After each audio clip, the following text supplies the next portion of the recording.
Imagine, if you will, if I stood up here at my desk with the table here, pulled out my penis,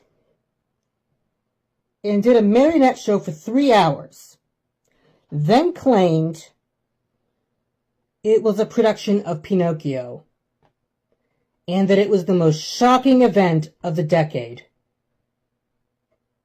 You'd rightly tell me to fuck off. Now, put aside the image of my man-sized monster hog for just a minute. I know, you want to go right back to that, but just for a moment, let's move away from that. And now imagine if there was an entire comic book like that. I built a little boat, as cute as it can be. And I put all the animals 2 by 2 in my little boat on the sea. I really shouldn't have shaved before filming. That title card is wildly out of date. Anyways, what can you really say about Mark Millar? Well, a lot. Arguably one of the most influential comic writers of the 21st century, Mark Millar has built up one hell of a bibliography, with series like Civil War, The Ultimates, Old Man Logan, Superman Red Son, The Authority, Kick-Ass, and Kingsman The Secret Service, just to name a few. All of these were monster hits. Hell, Old Man Logan and Red Son are 2 of my favorite comics. Even the more controversial stories, like Civil War, have been retroactively praised and even considered classics. You gotta admit, Mark Millar's had a huge impact on the comic world. Hell, all of the examples I've listed here either have or will be adapted into feature-length films. That's pretty damn impressive. With that said, even his most acclaimed works have usually had some controversial elements. From Iron Man's near-complete character assassination in Civil War to Hulk's cess in Old Man Logan, Mark Millar is no stranger to controversy. However, those were needlessly dark elements in otherwise acclaimed series. Now imagine if there was an entire comic consisting entirely of those dark moments. It'd go about as well as my Pinocchio sketch earlier. You're thinking about it again, we've come full circle, I win. Anyways. The Unfunnies ran from 2004 to 2007 as part of the Millar World brand. Due to the extreme nature of the content, many publishers rejected the book until Avatar Press finally stepped in. Avatar, your source for thinly veiled porn since 1996. Sim, ya dirty coup! The series was illustrated by Anthony Williams, who had previously worked on Real Ghostbusters, Transformers, Superman, Spider-Man, and Scooby-Doo, among others. In fact, Williams' experience with animation is actually why Millar wanted him in the first place. You see, the cartoonish style of the artwork would actually clash with the darker subject matter. And, to be fair, this has worked very well in other properties. It's just a classic black comedy formula. Sadly, the final product put a lot more emphasis on the black part than the comedy part. That's not a euphemism. I'm not even sure what the euphemism would be. Upon release, the book was almost universally panned. When I asked around, the feedback I got was less than stellar. Well, I'm here to ask, is the hate really warranted? This is Mark Millar's Unfunnies. Is it too late to do Old Man Logan? On first glance, the artwork seems, well, rather crude. However, this was intentional. After seeing the early drafts, Millar called Williams and asked him to make it shittier. Wow, I doubt any artist wants to hear that. Some exceptions. In my opinion, it actually kind of works. In a Hanna-Barbera Sly Like Fox kind of way. It's a nice juxtaposition to the dark tone. We start off our tale with a character named Mo the Crow getting arrested for child pornography. And we already have our first problem. This world isn't well defined. The reader is just haphazardly shoved into the scene with no context and no time to get to know any of these characters. Who's Mother Crow? I don't know. Hell, my crappy drawing has more character development. So why is Mo being a pedophile so shocking when I barely know who the hell he is? Hell, it would make more sense if I was the pedophile. I at least have the teeth for it. You've probably put together that the Unfunnies is built more on shock value than character development. But even that doesn't work because shock value means nothing when you don't give a shit about the character. For a proper example of this, look at The Walking Dead.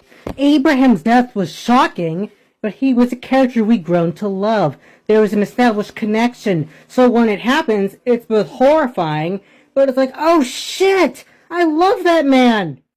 Here, who gives a shit? I don't know who this motherfucker is. I care nothing for his plight. You bet it is, sweetheart. Some ratfing's obviously stolen my credit card number and signed up for this filth using my hard-earned George Washington's. Okay, maybe I am jumping to conclusions. It's not like he actually has child porn. I thought they was just over-enthusiastic home movies. Well, maybe he's just a charming doofus that doesn't know any better? I just have a hard time remembering what number the age of consent is around these parts.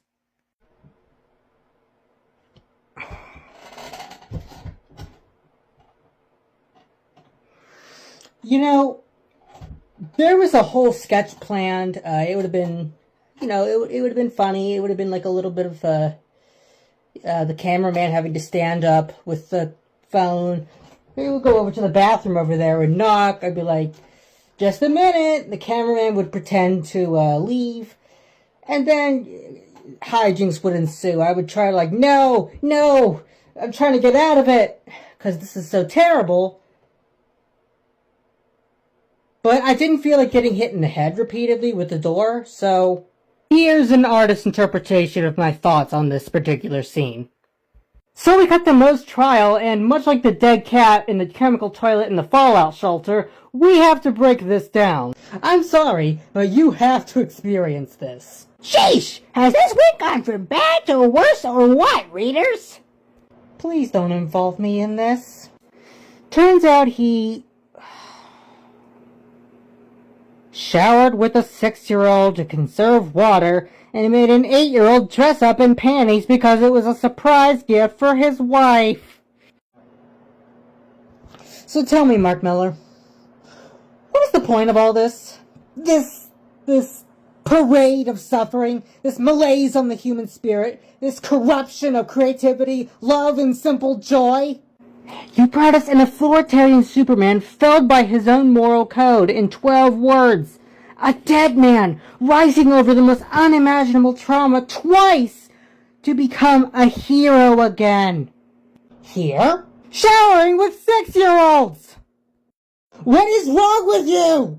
You betcha, buddy boy. That kid asked me what faggots do, and I was only showing him what might happen if them crazy sons of bitches ever got hold of him. Am I really on trial here today for being a concerned citizen? By the way, I like when I edited this in UCut, this ad came up. I'm reviewing the Unfunnies. Your services aren't needed. You know, as bad as American was, I'd still rather sit through that batch of bath salts insanity than ever read this again. At least that was funny. Not in the way the writers intended, but at least it was funny. Unsurprisingly, he's sentenced to prison, and we catch up with his wife, Birdsey Betty, a few weeks later. Cheer up, Ma! At least things can't get any worse, huh? Wanna bet? So the mailman, Frosty Pete. Why is he wearing roller skates? That is not the proper dress code for the U.S. Postal Service. God damn it, there goes my suspension of disbelief. Gives her a bank statement, and she realizes that she has to get a job.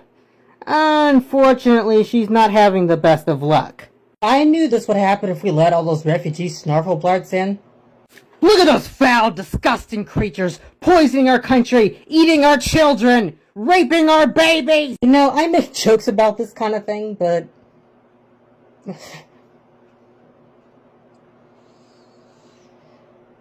fucked. We are so fucked.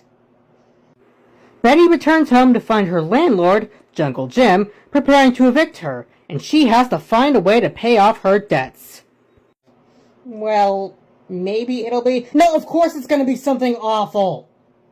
Well, I suppose you could always give me a hand job. The missus is too arthritic to do it these days. And if there's one thing I love, it's the old five-knuckle shuffle.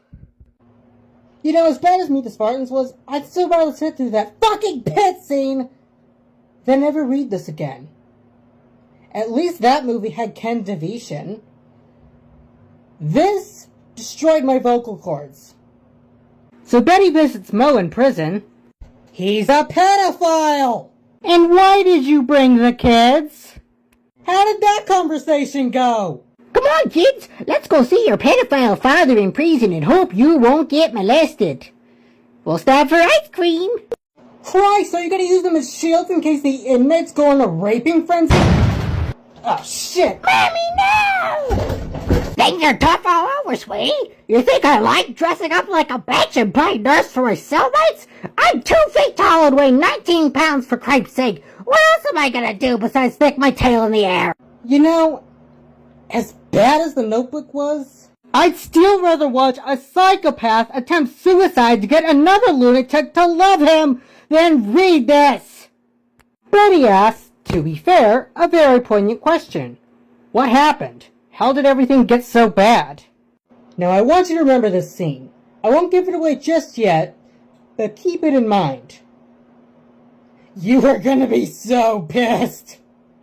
Mo reveals that a mysterious man named Troy Hicks was the person that got him into child pornography and needed someone to help implement his plan. Again, I'm not gonna give it away just yet.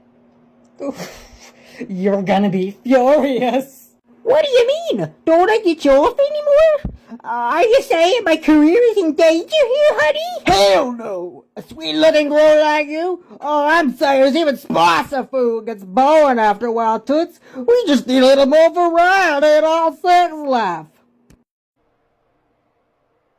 You know, as bad as Ugly Dolls was, I'd still rather be wallowing in misery and failure than reading this.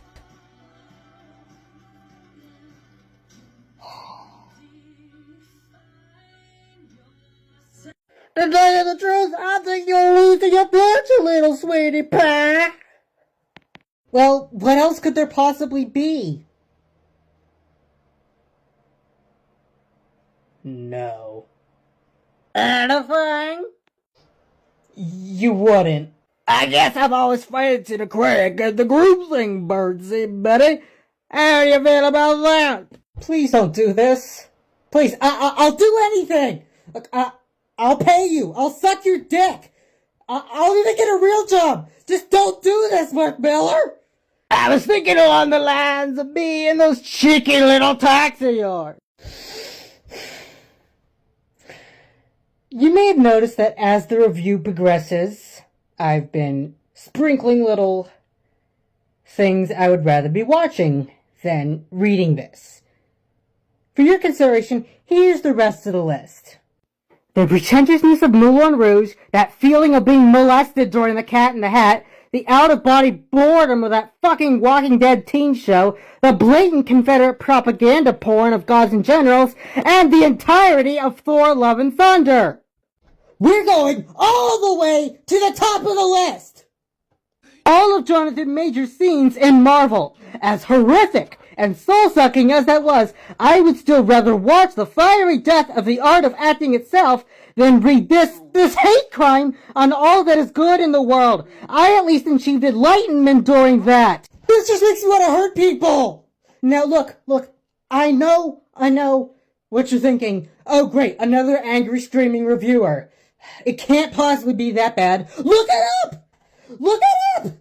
Then come back and apologize to me because I know damn well I'm not gonna get one from Mark fucking Miller! Christ! So, Betty surprisingly doesn't take this well and takes the appropriate measures. However, Frosty Pete witnesses the crime but agrees to keep her secret on one condition. We're so close to the end. Can we just collectively repress this and move on? We see that when Pete looks up in the mirror, he sees the reflection of Dr. Phil's rape face? Why? Well, save it for the surprise. I'm not coming back from this. And I still can't find Waldo!